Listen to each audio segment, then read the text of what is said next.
Yo, yo, yo, casual wrestling fans. Welcome to another episode of the Casual Wrestler Podcast. I am your host, the Casual One, Casual Steve. Join with me today, Mikey Suits. Steven. On this fine weekend, the last stop on the road to Double or Nothing. It's your boy, Mikey C, aka Mikey Tracksuits, aka the Paragon of Casual Wrestling, aka Coach C. Wrestling fans of the casual persuasion, acknowledge me. Please acknowledge this man every week. Mr. TJW on the line. What's up, people? The man, the myth, the legend in his own mind in the building. And the ever famous Ring General, Josh B. How we doing, brother? What's up, guys? What's up? Guys, it is time for the second half of our 80s, 90s, 2000s, and current tag team draft. Just to recap, everybody, if you have not listened to the first round one and round two, the first pod of our best tag teams from those particular eras, let's go ahead and recap that really quick. Round one, Josh chose the Road Warriors. I chose the Freebirds. TJ chose the Bushwhackers. Very controversial. And Mikey closed us out in round one with the Rockers. Going into the 90s, Mikey started us off with the Steiners. TJ started us off with second pick with the New Age Outlaws. I went with the Dudley Boys, and Josh closed us out in round two with Harlem Heat. Josh, you're gonna pick us up, sir. The Ring General, taking us to round three. Start round three. Where we going, boss? I'm going Hardy Boys. I know that can kind of be up in the air. There's usually a debate between the Hardy Boys and probably the next pick. But I'm going Hardy Boys. Yeah, they could have fallen in the 90s, but I'll take them here in the 2000s. I think they're just a tag team that kind of spoke to a generation. If that Attitude Era kind of got its start behind Austin talking to the adults that wanted to give the middle finger to their boss, I think the Hardy Boys talked to the teenagers and the youth who just saw a lot of inspiration in those guys. They've accomplished a lot, done it in numerous promotions. I got to go Hardys. Could not agree more, sir. Great pick. Great tag team. Still a great tag team. They're still killing it right now. I have no idea how Jeff is doing what he's doing right now. If anybody has not seen his recent matches with Darby Allin, Jesus. But great pick, sir. Way to start us off in the 2000s. Thank you.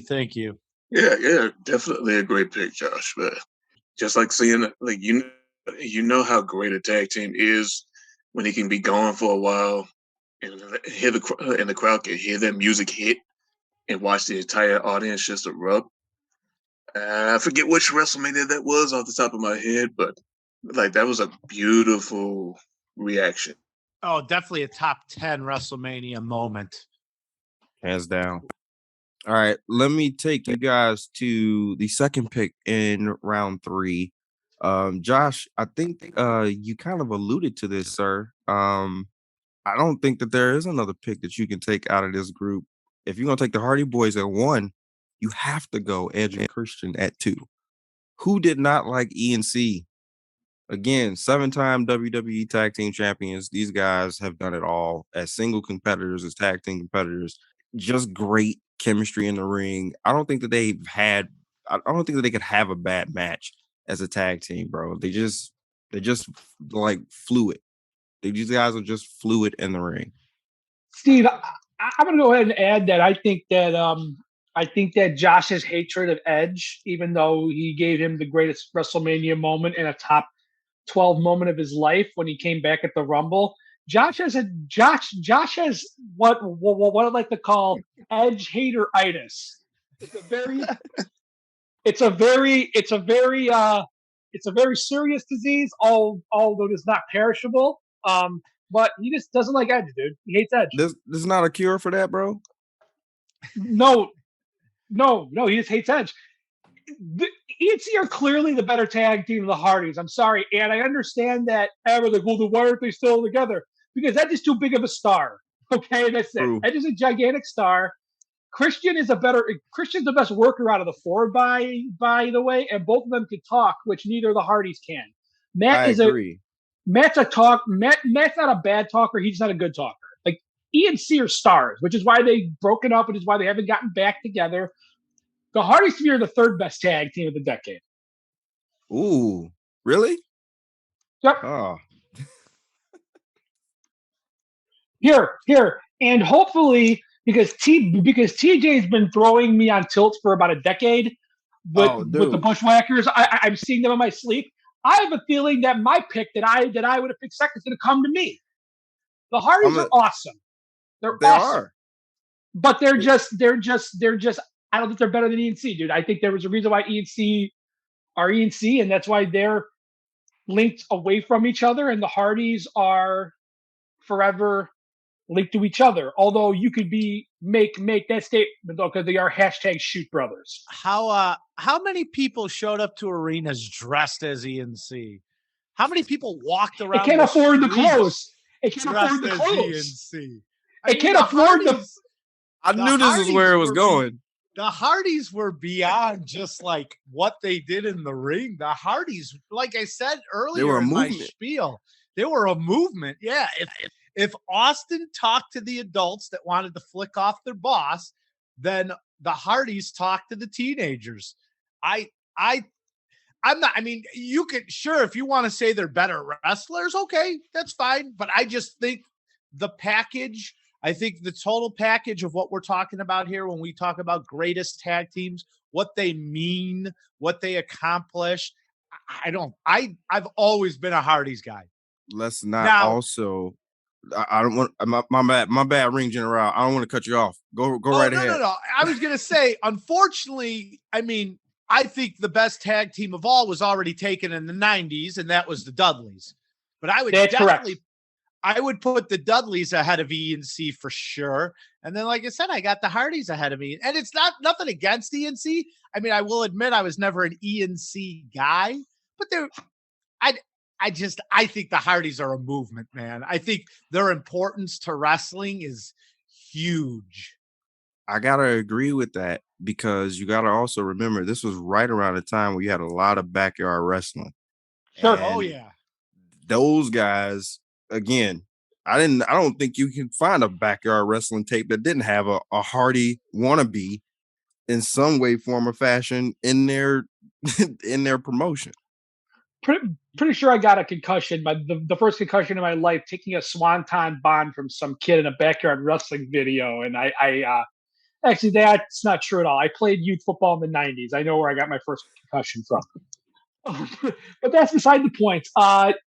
Also, before we get off topic, they didn't dress like ENC because they didn't dress like hobos. And that's what the Hardys did. And the Hardys are still dressed like guys who listen to Death Camp for Cutie and smoke cigarettes at a Denny's at 3:00 in the morning on a Wednesday, and they still dress like that. Now one just wears makeup over it, but that's neither here nor there. They're fantastic workers. Oh man, well, TJ, it's gotten crazy right now. It's probably going to get even crazier right now because I don't even know where we're going. Round 3, pick number 3, TJ. God help us. All right. Hate to shatter any dreams here. It won't be a bushwhacker type thing. I'm going Los Guerreros for my third pick. Eddie and Chavo, the live sheet and steel movement. That song was cool. Them coming out in the lowrider was cool. Like just to play around the refs. The cheating. They made cheating cool. Come on now. That they did. I'm actually going to make this comment, and I mean this. I think Chavo Guerrero might be a top 3 most underrated worker of all time. I think he really gets buried behind Eddie. I really do. I think it's one of the worst overshadowings. Honestly, it's Jannetty and Michaels level. Even though Eddie was already kind of a star, kind of. Well, let's face facts. He didn't win the belt till after Los Guerreros. Los Guerreros was like, oh yeah, this guy's a god. So it's kind of hard to compare that to the Marty and Shawn dynamic. But Chavo got Marty, dude. Okay, bro. No. No. Oh, no. Here. I think you got the right idea, but the wrong person, Mikey. I think. Go ahead. I got a lot to say, but I'm gonna let the ring general ask this first. Okay. In terms of what I think you were trying to get at, as far as being underrated, yes. I think the comparison is like a Brad Armstrong. Anybody who talks about Brad Armstrong talks about how great of a wrestler he was, and even how great of a guy he was backstage and personality. But for some reason, it just never got across on screen.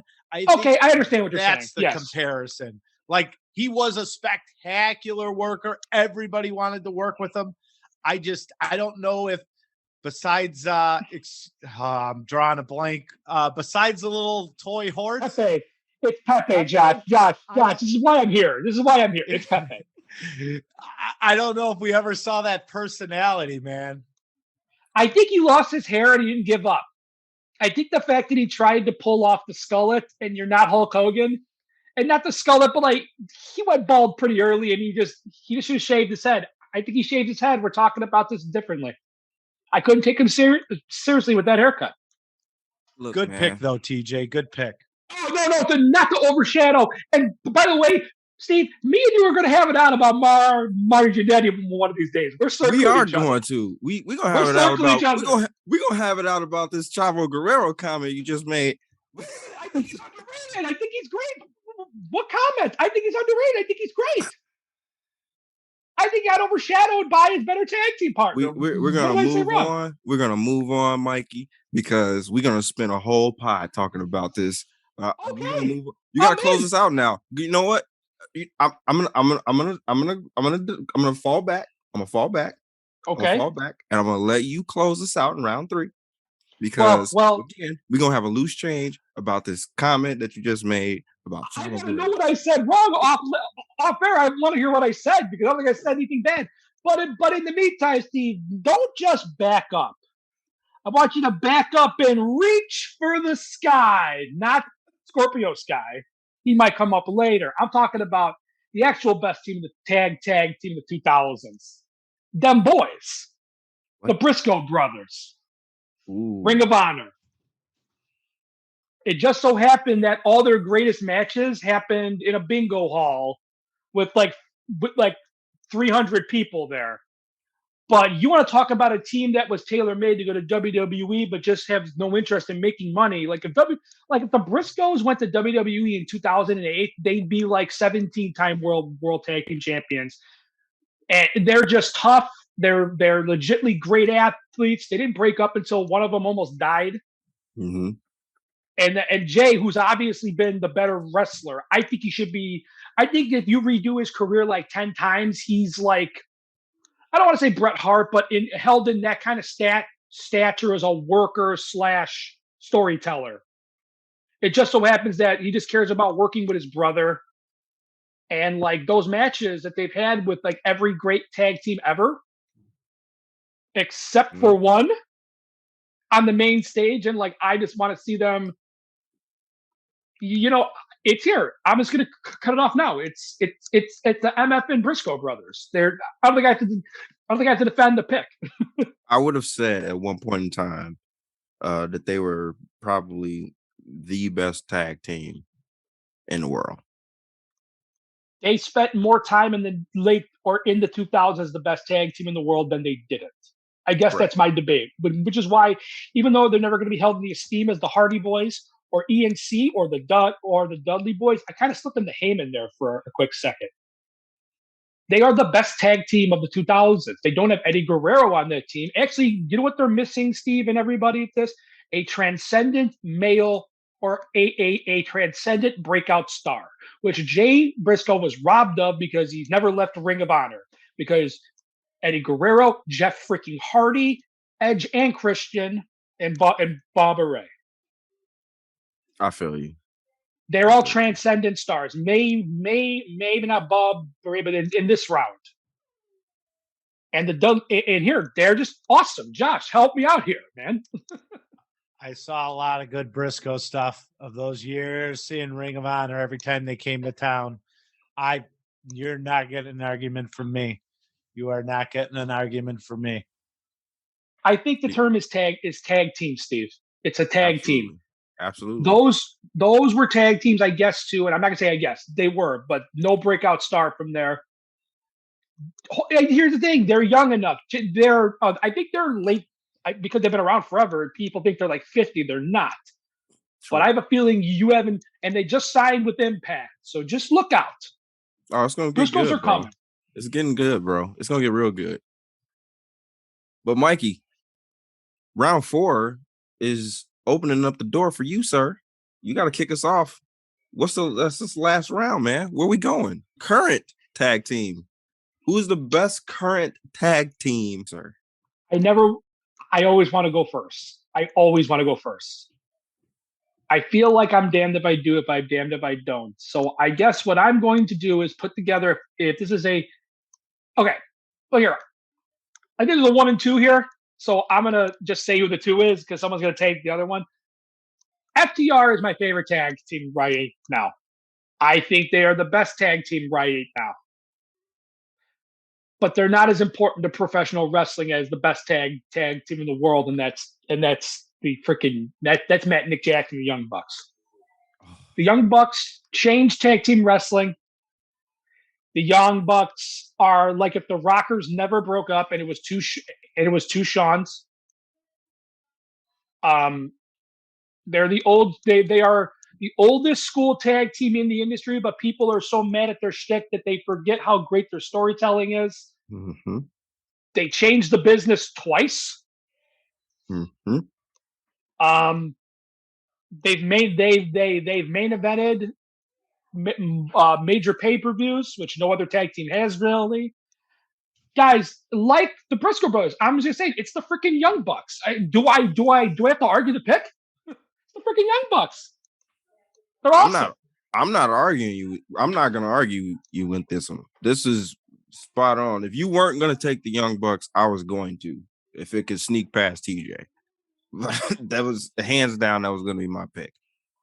I feel bad for FTR because FTR is my favorite tag team because I'm a big Arn Anderson fan, and I love Tully Blanchard, and I think overall they are a better tag team. Like a story, like as a presentation now, because the Young Bucks are older, but you can't ignore the fact that the past 10 years, the best tag team in the world's been the Hardys, or has been the Young Bucks.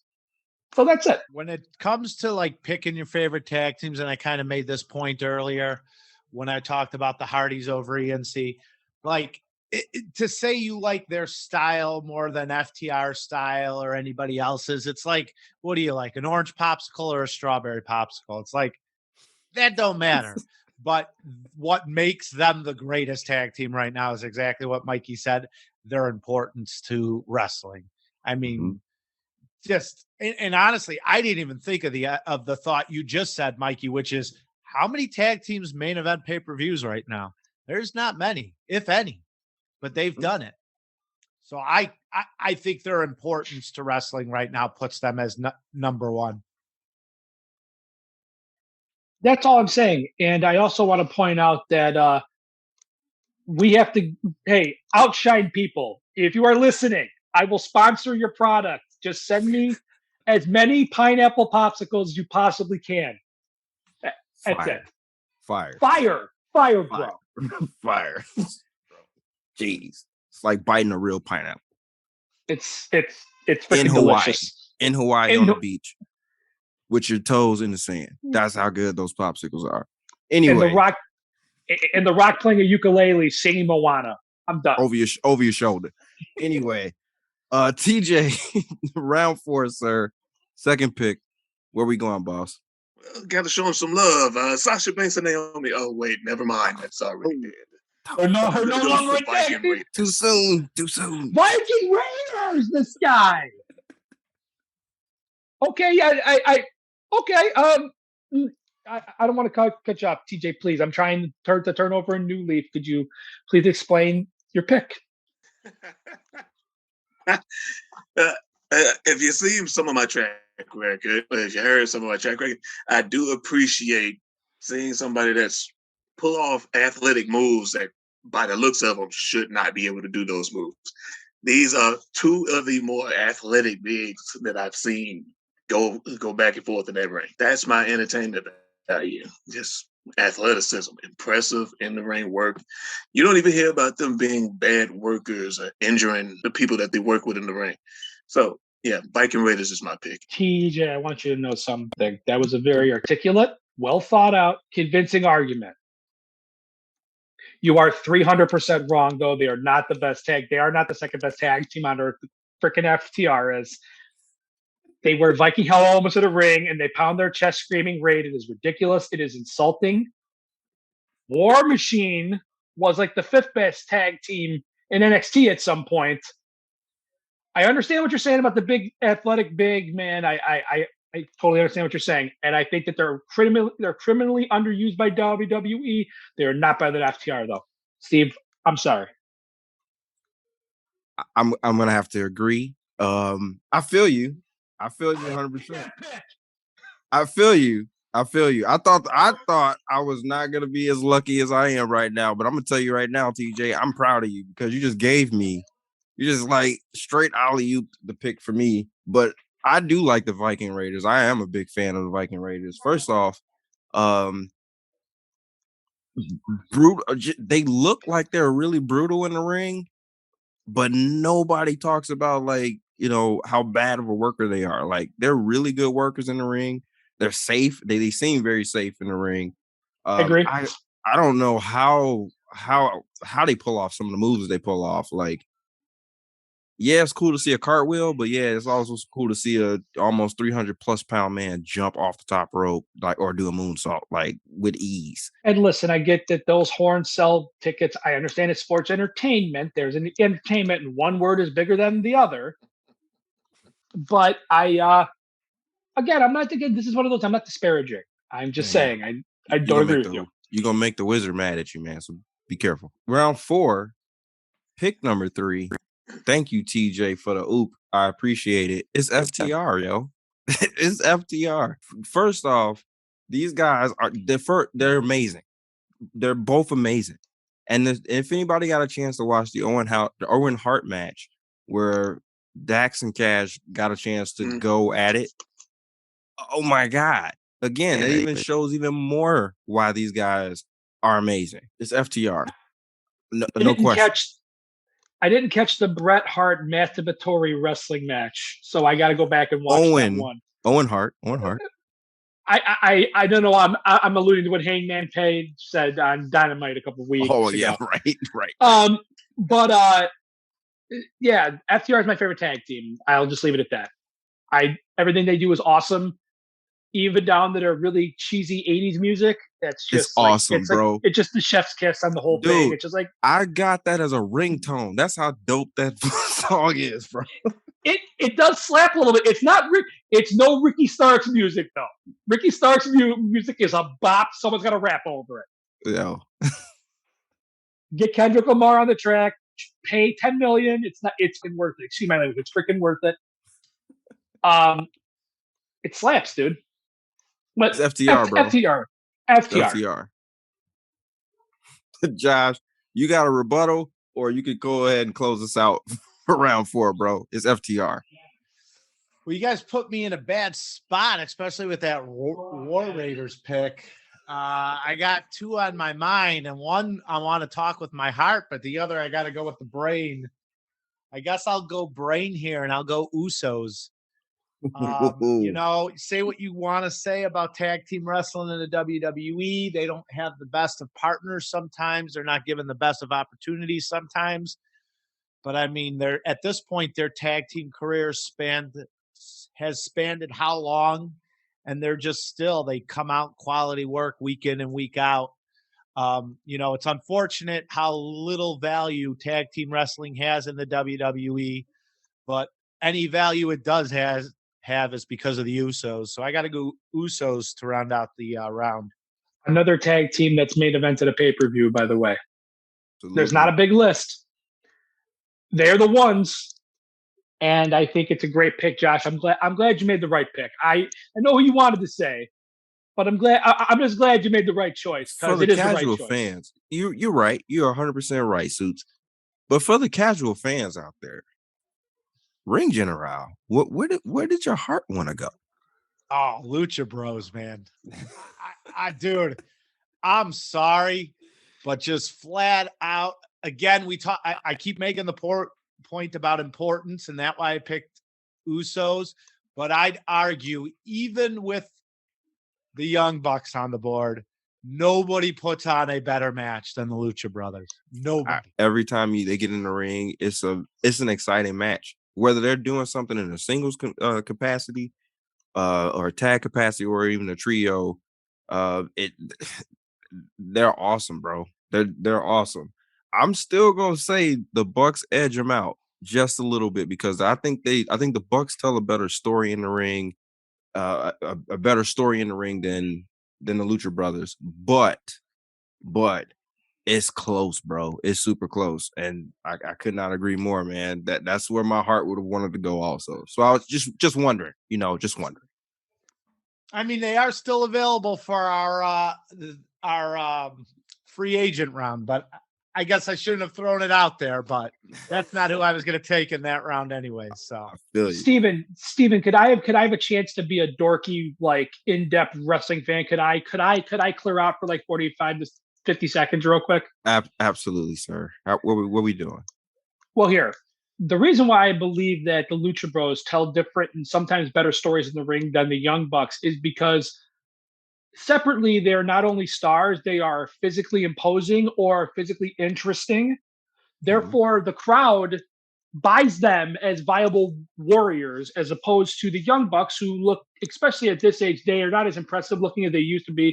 They're still in good shape. But the Young Bucks in their prime, like 7 years ago when they were both just ripped the crap, it was a little different, but there's something scary or interesting about Pentagon, and Ray Phoenix is Ray Phoenix. They're also separately stars. The Young Bucks serve their best as heels. It's like they do chicken crap offense as well as dives. It just comes down to that. It's what you like, but also it's also the confines of a story. So that's my deep dive into ring psychology for the week. I feel you. You know what I feel like? So I'm gonna equate this, and again, this for some of the fans out there. I'm a huge martial arts, mixed martial arts fan. Before it got popular, so let me go ahead and clarify that. Sure. Before Yes. UFC was an actual thing, like I'm talking about, like when they had sumo wrestlers fighting, like a guy that only did karate, like stuff like that. You mean when Way back. UFC was awesome? Exactly, when it was really awesome. Like, not saying it ain't, whatever. Anyway, that could be another pod. I feel like watching the Young Bucks is almost like watching like an like a actual mixed martial arts fight. Like there's a lot of storytelling in there. There's a lot of setup in there. I feel like watching the Lucha Brothers is like going to Barnum and Bailey. It's not bad. You're gonna have a great time, but it's a lot of attraction. It's a lot of pizzazz and flair and other, like a lot of stuff going on to like keep you entertained. I think that's one of it's a spectacle when you watch their matches. Not saying that the Young Bucks are not, but I think it's more. I just personally feel like it's more story behind it. Maybe that's just me. So let's move on over to honorable mentions. So Josh, you close us out with round 4. You get to start us off with honorable mention. So I think you just lucked out, sir. Are we going back to the Lucha Brothers? Those of you guys who listened to the first pod know just my disgust with the other 3 men on this podcast. But how does nobody in the 80s take the Rock and Roll Express? I mean, we know tag team wrestling based on the stories, the Rock and Roll Express. Even if you haven't seen a Rock and Roll Express match, you've seen a Rock and Roll Express match. They're probably the most influential baby faces ever to wrestle. The fact that you guys did not take them in the 80s, just, again, I was disgusted. I'm taking Rock and Roll Express. I feel you, Josh, but let me tell you I was something, more, sir. You I was went more of a first, midnight son. guy. I was more of a midnight guy anyway. Wait, Midnight. didn't the ring? They were the heels. They were no. Again, you had women crying because they took such bad beatings. The Rock and Roll Express. You had men disgusted throwing stuff in the rings. They don't know any better. Those guys had so much importance to what we watch nowadays in tag team wrestling. I disgusted. Just disgusted. It's a shame. You know, Josh, I would have picked the Rock and Roll Express if they had Shawn Michaels, but unfortunately they didn't. There's only one Shawn Michaels, and you hate Shawn Michaels too. All right, yo. Look, I'm gonna go next. So yeah, we talked about some disgust. You're 100% right. There is no reason we should have gotten out of the 80s, the 80s or the 90s without talking about the Hart Foundation. I totally agree with you. I think it's even shocking that we didn't talk about another team in the 80s and the 90s, but I'll wait. We'll wait. Yeah, you got that coming up. Yeah. Think about this, guys. Was there a point? Was there a point where the Hart Foundation almost had every title? They were really good, Steve. Steve, they were really good. These guys were almost like, again, we very reminiscent of another faction from NXT's past, Undisputed Era, where these guys held all the gold. They were that good. Well, but it's not even. Yeah, but I think they're more. Yeah, but I think you really are also looking at, Anvil and Brett. That was much before that. I mean, I know that they became bigger stars, but when Anvil and Brett were tag team, they were, Brett was not Bret Hart yet. But still, though, I think the pick's right. I think the pick is right, Steve. It's a great pick. I think it's a great pick. I like it better than the Rockers. I'll tell you that. Oh, listen, that's because Marty's underrated, and Sean might be the GOAT. So listen, I think you guys just. I won't have you guys slander Marty Jannetty any more than he slanders himself. Man, you revving that engine, Ring General. You keep revving that engine. DJ, where we going, bro? Third pick. Where we at? See, I was a little torn on this one. There's two tag teams that I was a fan of, but I'm gonna go the other way. Hard right on it. London and Kendrick. Oh, gotta show some love. 331 days as tag team champions until the New Day broke their record. Underrated, bro. Underrated. I mean, I just think, and the thing too is, I think there was a lot of great tag teams in that era. It just so happened that they were the only one that was on mainstream television every weekend. Mm-hmm. If you look at all their greatest matches, it was against like potential star and throwaway journeyman worker guy. They basically fought vehicles for their entire run in WWE. This is the Chavo Guerrero vehicle team. This is the Santino Marella vehicle team. The only team that was a real tag team they wrestled was Deuce and Domino, and they were man, they had their water cut out way too early, because I thought that they were super enjoyable. I thought. Why you have something? You can't forget about Eminem. They faced Eminem. Sure, yes, I Johnny Nitro vehicle that just so happened to work out, but don't fool yourself, kid. That was for Johnny Nitro. Joey Mercury had been around 1,000 years at that point. They freaking knew what they had with him. And actually, if you really want to get technical, that team was out there the entire time because they wanted to see the freaking splits from Melina. So I'm not trying to hear that about them. Man, keep rooming this engine, yo. Two things real quick about that pick. One, did not know that little tidbit you threw out there, TJ, about the title ring. Did not know they held the record at one point. That's a great call. And secondly, I was thinking this as we were drafting. You know, we did the 80s, 90s, 2000s, presents. How bad, though, was tag team wrestling between 2005 and 2015? Oh, terrible. Just awful. Terrible, bro. First off, name a legit tag team from that era. I mean, I guess you can go. I mean, I guess you can go with the. I obviously. can go with the Addiction. I think you can go with the Addiction, which is also the called Briscoes. The Briscoes Yeah. stood out during that era for sure. But I mean, Okay, that not counting the people that we've already counted on this list right now. Name somebody else that was legit in that time frame. It's a sparing list, Steve. It's a sparing list. There's World Greatest Tag Team, but even that was 2003, so we're really stretching it now. Right. Or that was like 2004, but that's really beside the point. But 2005 on, you had the Motor City Machine Guns, who I was actually thinking about mentioning. You had them, the Hooligans, and then you maybe had the beginning of the Young Bucks. Like other than that, and like LAX, but like you're in WWE, none, which is the point, which is why that they should be mentioned, because they were like the best team in that era. Freaking Goldust and Booker T might be the second best tag team from 2002 in that on. time frame, right? I'm surprised I didn't get picked, TJ. Yeah, I thought for sure that I might have heard some. I didn't want Mikey's brain to break. I think it would have been a better pick than the MFing Viking Raiders. I'm just saying. I want to pay homage to the greatest tag team in WWE history. Could I do that, Steve? I mean, you closing us out, so where we going?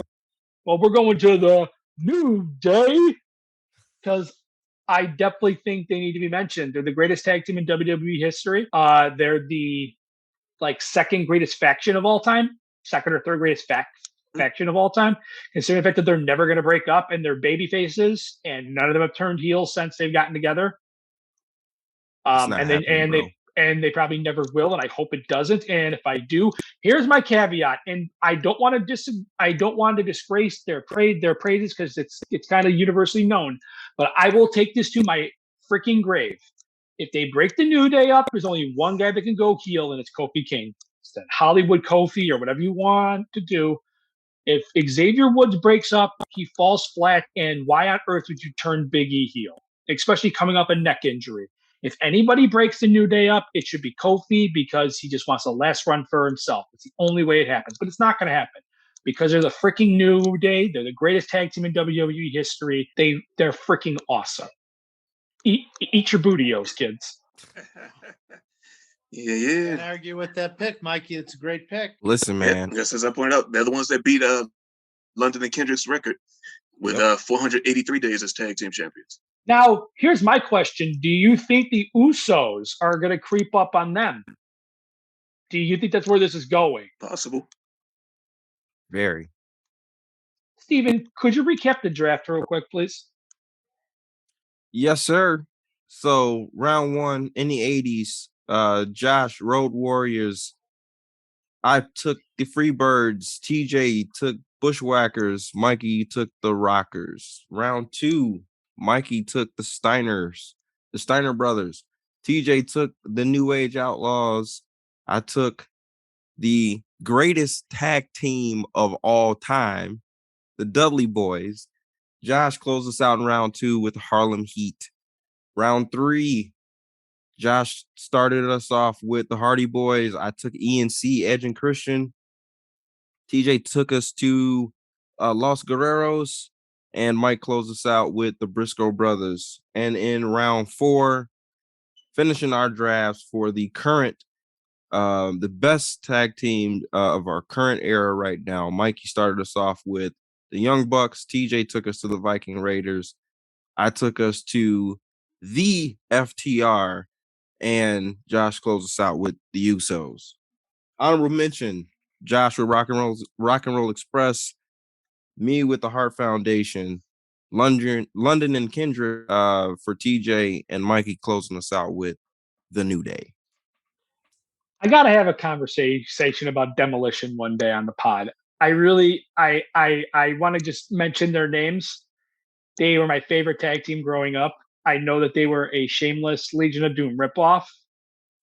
But I just have to mention Axe and Smash, one of the 5 best wrestling entrances of the 80s, too, by the way. I'm just saying, which starts off with here comes the Axe, here comes the Smasher. I feel you. Here comes the Axe and Smasher. We're demolition. Walking disasters, pain and destruction is our middle name. That is off the dome. They came out in dominatrix gear. It didn't matter. And face paint. There was a lot of cocaine in the 80s, guys. How about this? Let me picture this. We got 2 guys. And we're going to dress them up like dominatrixes. And then they're going to have face paint. Demolition. Cocaine's a hell of a drug. Hell of a drug, Steven. Shout out to John. He's dead. We're going to be okay. Impersonation. Yeah. A great Vinnie Mac. I appreciate that. All right, everybody. Well, that being said, if you want to hear more from this awesome bunch, please like and subscribe if you want to hear more from the Casual team. Till then, we'll catch you in the next one. Demolition.